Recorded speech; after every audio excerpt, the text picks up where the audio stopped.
जब एक बच्चा चलना शुरू होता है तो स्टार्टिंग में वो गिरता है, लेकिन उसके माँ बाप ये नहीं कहते उसे कि बेटा आप चल नहीं पाओगे।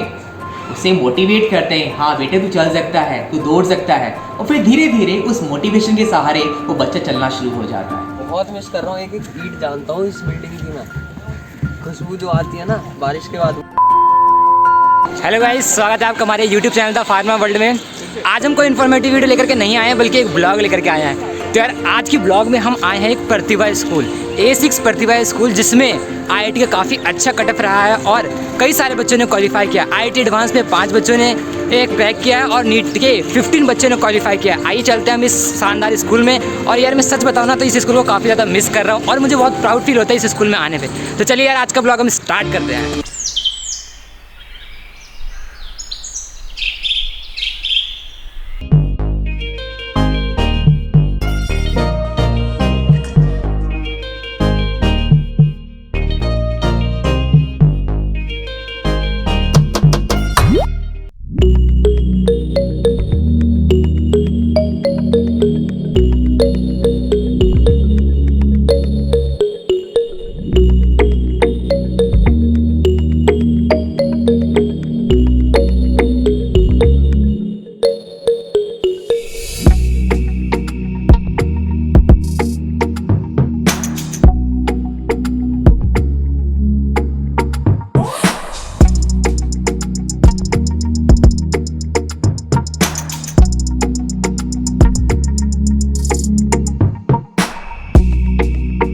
यार मैं आज आपको काफ़ी खास लोगों से मिलवाने वाला हूँ। ये हमारे पीयूष भाई हैं जो कि DTU में पढ़ रहे हैं, हमारे कंप्यूटर इंजीनियरिंग। यार ये काफ़ी अच्छी ब्रांच है और DTU तो बहुत ही बड़ी बात होती है। पीयूष भाई एक बार हाई कर दीजिए हमारे ऑडियंस को।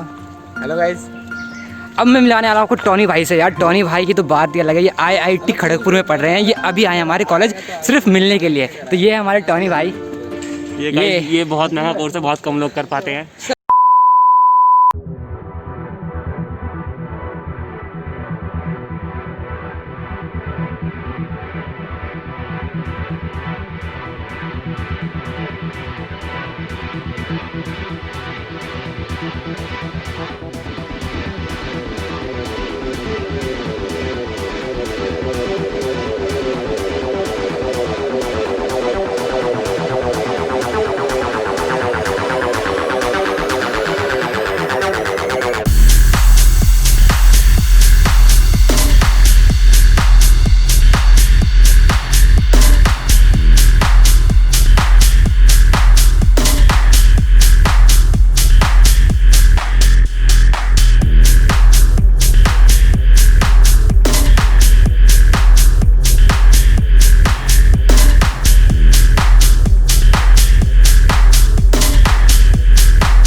ज़्यादा नर्वस हो रखा हूँ अभी, क्योंकि हम जा रहे हैं टीचर का इंटरव्यू लेने के लिए।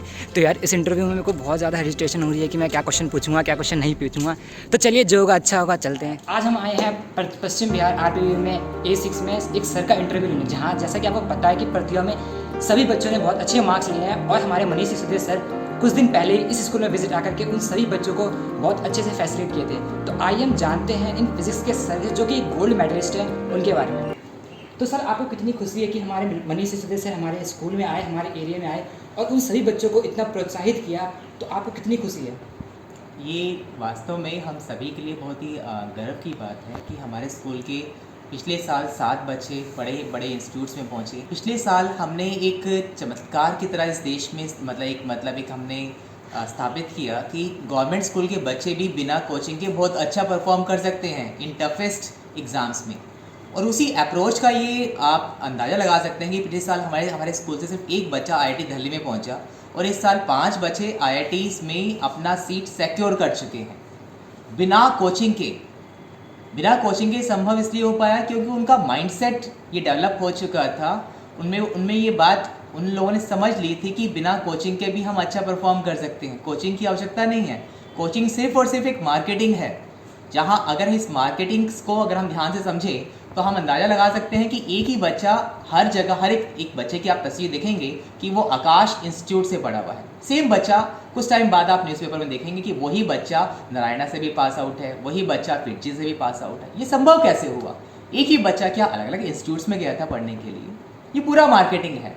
हमने अपने बच्चों को यही समझाया कि हमारे यहाँ बहुत गरीब परिवारों के बच्चे आते हैं। उन बच्चों में पहले ये मानसिकता थी कि बिना एक्सपेंसिव कोचिंग के, बिना फिटजी, नारायणा, आकाश जैसे बड़े बड़े इंस्टीट्यूट्स में गए हुए उनका सिलेक्शन नहीं होगा IITs में या DTU में या NSUT में। हमने उनका माइंडसेट ये क्रिएट किया कि बिना कोचिंग के भी आप कर सकते हैं, और उन गरीबों के बच्चों में ये एक आत्मविश्वास पैदा किया कि कोचिंग की आवश्यकता नहीं है, सिर्फ और सिर्फ एक लगन की, मेहनत की आवश्यकता है। और सही डायरेक्शन में अगर हम मेहनत करें तो असंभव भी संभव हो सकता है, क्योंकि इम्पॉसिबल अपने आप कहता है आई एम पॉसिबल। तो स्टार्टिंग से ही हमने वो अप्रोच बच्चों को दिया, वो माइंडसेट बच्चों को दिया, और लगातार 1-2 घंटे की एक्स्ट्रा क्लासेस ली, especially for coaching only. Starting में मैंने CBSE का सिलेबस बच्चों को कराया 12th क्लास का, उसके साथ साथ JEE मेन के कुछ क्वेश्चंस दिए, फिर कुछ JEE मेन के क्वेश्चन बच्चों ने अटैम्प्ट करना स्टार्ट किया, तो फिर JEE एडवांस के क्वेश्चन देना स्टार्ट किए। स्टार्टिंग में बच्चों के सॉल्यूशन नहीं निकलते थे, आंसर्स नहीं आते थे, तो मैं कहता था बच्चों को कोई बात नहीं, आंसर नहीं आया तो नेक्स्ट टाइम आंसर आ जाएगा। और इस तरह से मेरी अप्रोच से बच्चे भी उस अप्रोच से सीखते चले गए, और उनके आंसर्स नहीं आए तो वो दुखी नहीं होते थे। वो सोचते थे, वो कहते थे मुझे, सर जब आपने हमें इतना मोटिवेट किया है, जब आंसर्स नहीं आ रहे तो कोई बात नहीं, आप सिर्फ हमारे अटैम्प्ट पर फोकस करते हैं तो हम भी खाली अटैम्प्ट करेंगे। मैंने कहा ठीक है बच्चों। उन्होंने एक क्वेश्चन मैंने उनको दिया एडवांस लेवल का, उनका आंसर नहीं आया, बट स्टिल मैंने उनके आंसर को टिक किया। टिक सिर्फ और सिर्फ इसलिए किया कि उनमें एक आत्मविश्वास पैदा हो कि सर हमारे सिर्फ टिक इसलिए कर रहे हैं कि हम अटैम्प्ट कर रहे हैं। और फिर वो लगातार वो बच्चों ने अटैम्प्ट करते चले गए। स्टार्टिंग के 2-3 महीनों का मेरा ये ऑब्जर्वेशन था कि बच्चों के आंसर्स मोर देन 90% बच्चों के आंसर्स गलत थे, लेकिन 2 महीने के बाद ही एक चमत्कार सा होना स्टार्ट हो गया। अब उन्हीं बच्चों के आंसर्स जो थे, जो पहले रॉन्ग आंसर्स निकलते थे, वो करेक्ट आने स्टार्ट हो गए। क्योंकि जब एक बच्चा चलना शुरू होता है तो स्टार्टिंग में वो गिरता है, लेकिन उसके माँ बाप ये नहीं कहते उसे कि बेटा आप चल नहीं पाओगे, उसे मोटिवेट करते हैं, हाँ बेटे तू चल सकता है, तू दौड़ सकता है। और फिर धीरे धीरे उस मोटिवेशन के सहारे वो बच्चा चलना शुरू हो जाता है। सेम मैंने भी ऐसा ही किया, मैंने कुछ अलग नहीं किया, मैंने उन बच्चों में एक विश्वास पैदा किया कि इन एडवांस के क्वेश्चंस को भी आप सॉल्व कर सकते हैं, और बच्चों ने उस विश्वास को मेरे कायम रखा, और इसीलिए हमारे 22 बच्चे जो हैं नीट में बहुत ही अच्छे परसेंटाइल से क्वालिफाई हो पाए। 9 बच्चों का हमारा परसेंटाइल जो था 95 परसेंटाइल से अबव था, जो एक किसी आई डोंट थिंक सो किसी पब्लिक स्कूल का भी ऐसा रिजल्ट रहा होगा। 5 बच्चे हमारे IIT में सीट सिक्योर कर चुके हैं। हमारे स्कूल का आयुष बंसल का रैंक 289 है, जो कि ऑल ओवर दिल्ली में किसी भी गवर्नमेंट स्कूल के बच्चे का नहीं है, 289 है। तो ये एक चमत्कार की तरह था जो कि आज संभव हो पाया। वो संभव सिर्फ और सिर्फ बच्चों के हार्ड वर्क की वजह से और टीचर्स की गाइडेंस को बच्चों के फॉलो करने की वजह से ये पॉसिबल हो पाया। Thank you so much sir. तो जैसा कि आपने कहा कि ये चमत्कार हुआ है, तो ये सच में एक चमत्कार बन गया, और ये चमत्कार करने वाले जो जादूगर हैं वो इस स्कूल के एक फैकल्टी और इतने डेडिकेटेड टीचर की वजह से हुआ है। मैं सर का बहुत थैंकफुल बोलना चाहूँगा, क्योंकि सर ने हमारे कुछ अपना महत्वपूर्ण टाइम लेकर के हमारे साथ कुछ टाइम बिताया और हमारे उन बच्चों को अप्रिशिएट किया जिन्होंने अच्छे मार्क्स लाए हैं। Thank you so much sir. नहीं यार, फिजिक्स वाले सर का हमने इंटरव्यू ले लिया है। अब देखते हैं, क्योंकि नई टीचर जो है हमारी सुमन मैम, हम उनके घर पे जा रहे हैं क्योंकि वो कॉलेज में प्रेजेंट नहीं है। अब उनका इंटरव्यू कैसा होता है, क्या क्या क्वेश्चन मैं पूछने वाला हूँ उनसे, तो आइए देखते हैं उनका इंटरव्यू। तो यार मुझे वैसे इस स्कूल के बारे में ज़्यादा इन्फॉर्मेशन तो नहीं है, लेकिन हम नवनीत के साथ चलते हैं कि वो इस स्कूल में कैसे उनका बचपन बीता और कैसे वो यहाँ तक पहुँचे हैं, जो कि अभी NSIT में है। तो चलिए हम नवनीत के साइड चलते हैं। Hello, this is Navneet, I am from RPVS6 Paschim Vihar, and Tony आजा, एंड दिस इज टोनी। ऐसा होता है स्टार्टिंग में पहले ये जो है हमारा बास्केटबॉल हाइट बहुत अच्छी, तब मैं लटकता था। ये यहाँ पर ये एरिया हमारा जो था हॉल था, कोई भी इवेंट वगैरह जो होते थे यहाँ पर हॉल में हुआ करते थे। ये सारी बिल्डिंग अब हमारी टूट चुकी है, जैसे कि तो यार काफ़ी मिस कर रहे हैं टूटने के बाद हम। बहुत मिस कर रहा हूँ, एक एक ईंट जानता हूँ इस बिल्डिंग की मैं। खुशबू जो आती है ना बारिश के बाद, वो यहाँ तक है, यहाँ तक। ये यहाँ सारी बिल्डिंगें, वो पेड़, असेंबली में हम उस पेड़ के नीचे बैठते थे वहाँ पर बीच में। तो यार काफ़ी अच्छा समझाया हमें नवनीत ने और वो काफ़ी ज़्यादा मिस कर रहा है। अब मैं लेकर के आ गया हूँ DTU के पीयूष के पास और ये सॉफ्टवेयर इंजीनियरिंग है उस कॉलेज में। तो बात करते हैं हम सॉरी पीयूष, आप क्या बताना चाहते हैं हमको इस कॉलेज के बारे में? मुंह से सुपारी निकाल के बात कर रहे बाबा। ये मतलब ये हमारे लाइफ के जो 11th-12th था वो हमारे लाइफ का मतलब अभी तक का बेस्ट पार्ट है मेरे लाइफ का, क्योंकि 11th-12th में हमें टीचर की इतनी अच्छी गाइडेंस थी, उसके साथ साथ हमारे पास इतना बढ़िया ये स्कूल का कैंपस था। आज जहाँ मैं खड़ा हूँ इस पॉइंट पे, ये हमारा बास्केटबॉल कोर्ट हुआ करता था। तो यहाँ पे हम लगभग दिन के 2 घंटे यहाँ पे बिता देते हैं, क्योंकि इससे हमारा स्ट्रेस रिलीज होता था। और ये अभी हमारी बिल्डिंग्स पूरी टूट चुकी हैं। यहाँ पे हमारी क्लासेस लगती थी और अभी ये बिल्डिंग शिफ्ट होके पीछे चली गई है और ये हमारे बीच में ग्राउंड है। तो यहाँ पे मैं अपने स्कूल में वॉलीबॉल प्लेयर भी था, वॉलीबॉल खेलता था अपने स्कूल की टीम से।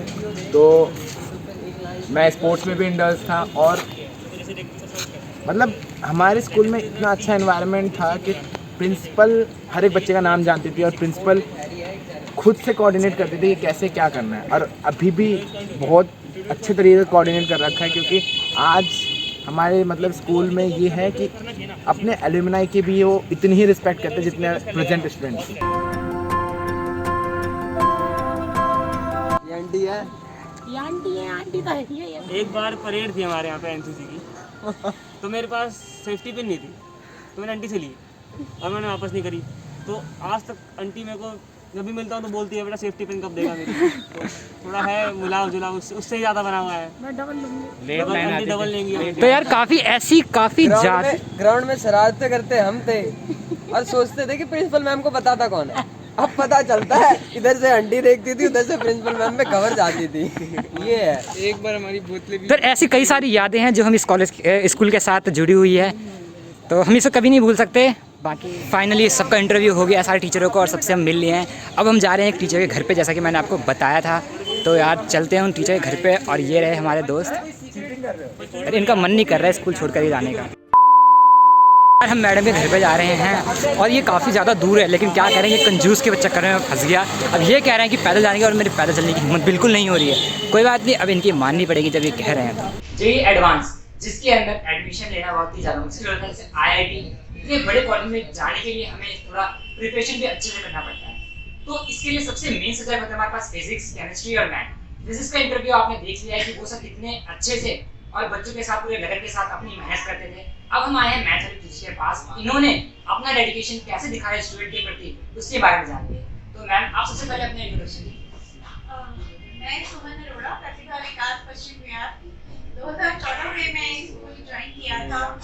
जैसे मैथ्स में अक्सर मैं क्या करती हूँ, जब टॉपिक पढ़ा रही होती हूँ तो उससे रिलेटेड शॉर्ट ट्रिक्स, वैदिक मैथ्स की कोई ट्रिक होती है, वन लाइन मल्टीप्लिकेशन हो गई, स्क्वायर ऑफ द नंबर हो गया, या सिंथेटिक डिवीजन, एक पॉलिनोमियल को पॉलिनोमियल से डिवाइड करने का है।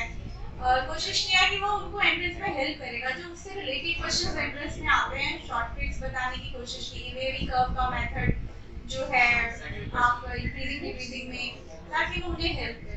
और दूसरी जो मेरी खास स्ट्रैटेजी रही कि जो भी सीनियर बच्चे आए, I am always in touch with दोस्त, और हम उन्हें फ्रीक्वेंटली कॉल करते रहते हैं कि आके हमारे जूनियर्स को मोटिवेट करें, यहाँ पे आके बताएं उनका क्या, कैसे वो पढ़ते थे, टाइम टेबल उन्होंने कैसे बनाया, हार्ड वर्क रियली पेस, उनको मेहनत की कीमत उनको समझाई कि ऐसे करना। अपना घर जाके चाहे जीवन में कितनी भी आए मुश्किलें, आपको उन कंस्ट्रेंट्स में ऑप्टिमल सॉल्यूशन, जैसे कि मैथ्स की ब्रांच भी है तो यही कहती थी, मेन एम आपका ये है, best optimal, best possible solution आपको निकालना है, चाहे जीवन में कैसी भी कठिनाइयाँ आती हैं, कमरा की या कमी है या लाइट नहीं, आप कैसे लाइब्रेरी में जाके पढ़ें और एक टाइम टेबल जरूर बनाएं, टाइम को वेस्ट नहीं करना। मैंने हमेशा अपने बच्चों को यही शिक्षा दी। एक प्रीवियस बैच के भी कई बच्चे मेरे सिलेक्ट हुए, मतलब इनको एक जिसमें जो कमी थी, किसी में प्रेजेंटेशन स्किल की आदत थी, कोई बच्चे होशियार थे, तो मैं उन्हें ये कहते थे, बेटा कोई बात नहीं, जंगल में शेर को भी मेहनत करनी है और हिरन को भी मेहनत करनी है। शेर को इसलिए करनी है क्योंकि अगर वो नहीं मेहनत करेगा और सुस्त होकर बैठ जाएगा तो भूखा मर जाएगा। तो जो इंटेलिजेंट है, आपने काफ़ी अच्छी बात बताई है पेरेंट्स के बाद जो सेकंड अटैचमेंट होता है ना बच्चों के साथ, वो टीचर्स का ही होता है। तो अगर बच्चा कुछ अच्छा कर जाता है या फिर अच्छे कॉलेज में कर जाता है या फिर अपने कोई लाइफ में सक्सेस हो जाता है, तो उसके बाद पेरेंट्स के बाद जो खुशी होती है ना, वो हमारे टीचर ही होते हैं। तो आइए हम जानते हैं कि मैम को कितनी खुशी हुई है, उनके बच्चे IIT में गए हैं और इतना अच्छा नीट में क्वालिफाई किया है। I am the happiest person कि मुझे इतना कि एक कहते हैं ना टीचर और पेरेंट्स से सबसे इतने खुश होते हैं जब इनके बच्चे जीवन में आगे बढ़ते हैं हम, और आज बहुत अच्छे से। Thank you ma'am. अब मैम आपसे एक बात पूछना चाहता हूँ कि आपने किस तरह बच्चों को मोटिवेट किया कि वो पढ़ाई करें और ज़्यादा डिप्रेशन में ना आए? आपका क्या इसके अंदर क्या आपने थोड़ी उसमें कोशिश करी कि बच्चा जो फेल होने वाला है उनको पास कराया और जो पास होने वाला है उनको टॉप कराया? आपका क्या योगदान है इसमें? मैं तो ये हमेशा कहती थी कि एक स्ट्रैटेजी बनानी है। मैंने खुद बना के भी दिया बच्चे को कलरफुल सा, बेटा टाइम टेबल तू इतने बजे उठता है, फिर तूने स्कूल आना है, स्कूल से वापस तू इतने बजे घर पहुंचेगा, तो 1-2 घंटे रेस्ट करके तूने किस तरीके से सब्जेक्ट्स, अगर शाम को 2 घंटे फिजिक्स देनी है, फिर 1 घंटे का तू गैप दे, फिर तू 2 घंटे मैथ्स पढ़। इस तरह से गैप देके जो टाइम टेबल और अपनी बिल्कुल अर्जुन की तरह, जैसे उसने मछली की उसे आंख दिख रही थी तीर मारने की, उसी तरह से अपने मिशन पे बच्चा अगर फोकस करे, हमें सही दिशा दिखानी है उसको, वो मैं हमेशा दिखाती थी ध्यान उस तरह से, तब हर बच्चे का ध्यान रहता था। तो वो मेरी कोशिश रहती थी कि फोकस्ड होना चाहिए, तो ऑलवेज ही और she will be able to achieve success. Thank you ma'am. Ma'am ने इतना अच्छा बोला है बच्चों के लिए, तो जरूर बच्चों के अंदर कुछ ना कुछ खास बात होगी और ये खास बात हमें टीचर से ही मिलती है। मैम अपना इतना प्रीशियस टाइम हमें दी है, इसके लिए मैम का बहुत ज़्यादा थैंकफुल मैं करना चाहूँगा। Thank you so much ma'am. तो फाइनली गाइस हमारी वीडियो कंप्लीट हो गई, सारे इंटरव्यू कंप्लीट हो गए। और दोस्तों यार आज इन दो लोगों ने हमको इतना साथ दिया ना, मैं क्या बताऊँ। ठीक है, इसके साथ आज की वीडियो कंप्लीट होती है और आशा करता हूँ कि आपको वीडियो पसंद आई होगी। अगर वीडियो पसंद आई हो और आपको कुछ कंटेंट लगा हो तो लाइक कमेंट शेयर जरूर कीजिएगा। इसी के साथ नई वीडियो में आपके लेकर के आता रहूँगा। बाय।